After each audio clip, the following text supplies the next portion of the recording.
नमस्कार मु रिंकी आपण माननकु मो चैनल को स्वागत करुछि। आज मु आपण माननक पाखकु चूड़ा उपमा रेसिपी नहीं आसीछि। एही रेसिपीटी को मोर प्रथम रु शेष पर्यंत देखंतु। जदि आज ही मो चैनल को प्रथम करी आसीचंती please like share and subscribe करि नियंतु।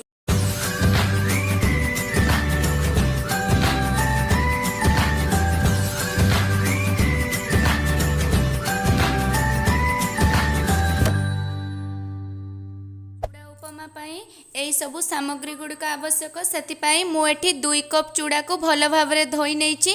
गोटे कटा पियाज आउ गोटे मीडियम साइज रो गाजर को एई भली भाव काटी नहीं।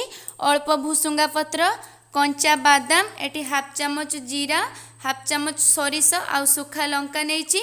एठी आवश्यक अनुसार लुण आउ गोटे चामच हळदी गुंड। मु गैस ऑन करी कढ़ाई बसाई देछि।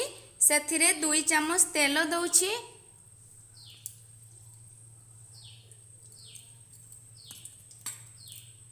प्रथमे मु कंचा बादाम को अल्प भाजी नेबी।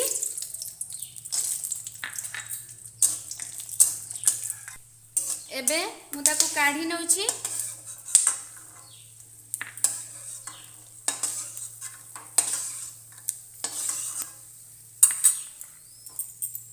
एबे सेइथिरे आउ हाफ चामच तेल दउछि।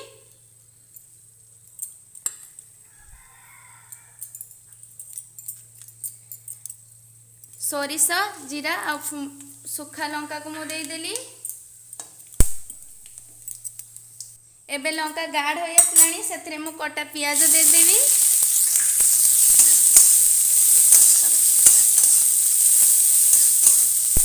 तापरे काटी रखिथिबा भुसुंगा पत्र,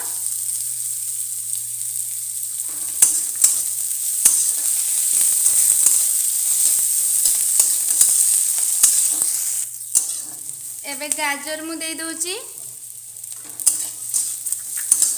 सेथिरे आवश्यक अनुसार लुण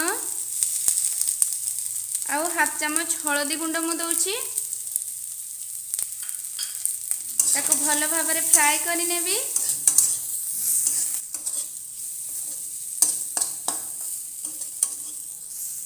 एबे गाजर भल भाव फ्राए हो आसलानी। सेथिरे मु बादाम दे देबी।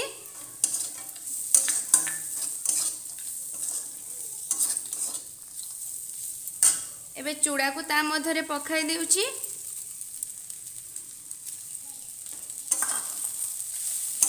चूड़ा को भल भाव मु मिसाई नेबी। एबे हमर संपूर्ण भावे प्रस्तुत हो सारी गरम गरम चूड़ा उपमा।